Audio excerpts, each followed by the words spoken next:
Plant family, Daphniphyllaceae, genus Daphniphyllum. Exploring the Daphniphyllaceae family. The Daphniphyllaceae family has always intrigued me, especially because it's not one of the first plant families that come to mind for most people. Yet, once you delve into it, you realize how unique and fascinating it is. This family consists primarily of a single genus, Daphniphyllum, which boasts a range of evergreen shrubs and trees. While it may not have a multitude of genera like some other plant families, its distinct characteristics make it worth exploring. Understanding the Daphniphyllaceae family. The Daphniphyllaceae family is predominantly found in East and Southeast Asia, thriving in diverse environments ranging from subtropical to temperate regions. These plants often grow in mountainous areas, which gives them a resilience and adaptability that I find quite admirable. One of the things that first attracted me to this family is their morphological uniqueness.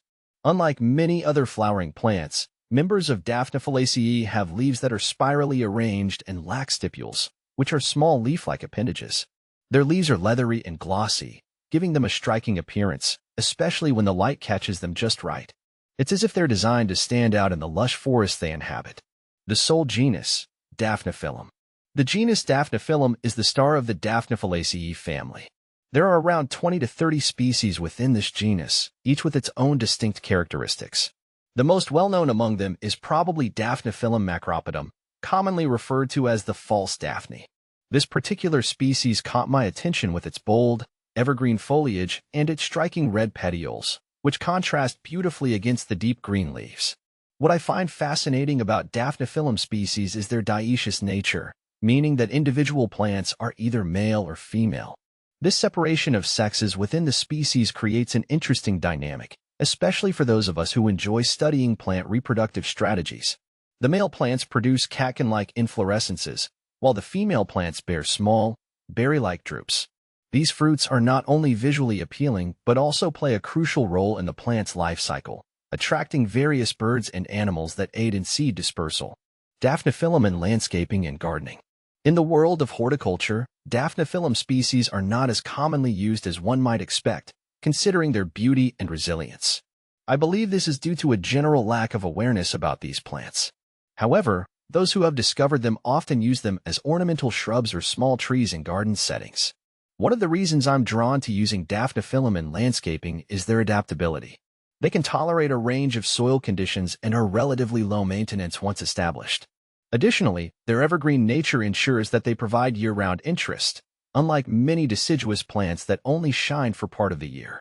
I've seen them used as a backdrop to more colorful plants, and their glossy leaves provide a perfect foil for the more vibrant flowers and foliage of companion plants. Ecological importance of the Daphniphyllaceae family. Beyond their aesthetic appeal, the Daphniphyllaceae family also plays a significant role in the ecosystems they inhabit. These plants often form part of the understory in forested areas, providing shelter and food for various wildlife species. The fruits of Daphniphyllum species are particularly important for birds, which help disperse the seeds over a wide area, contributing to the natural regeneration of these plants. In a broader ecological context, the presence of Daphniphyllaceae in a forest can indicate a healthy, well-balanced environment. They are often found in biodiverse regions, coexisting with a variety of other plant and animal species.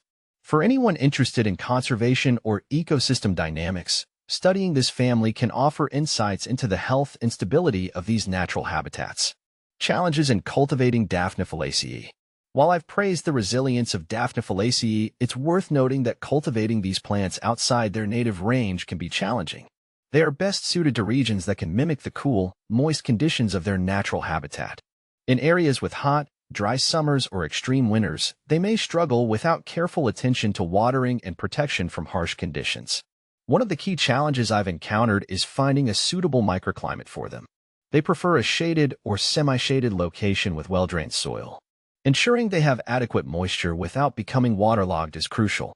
Despite these challenges, I believe the effort is worthwhile for the unique beauty they bring to a garden. Final thoughts.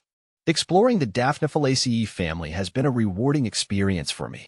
Whether you're a seasoned botanist or a casual gardener, I encourage you to take a closer look at this underappreciated family. From the striking foliage of Daphniphyllum macropodum to the ecological roles these plants play in their native habitats, there's much to admire. As more people discover the potential of these plants in ornamental horticulture, I hope to see them gain the recognition they deserve.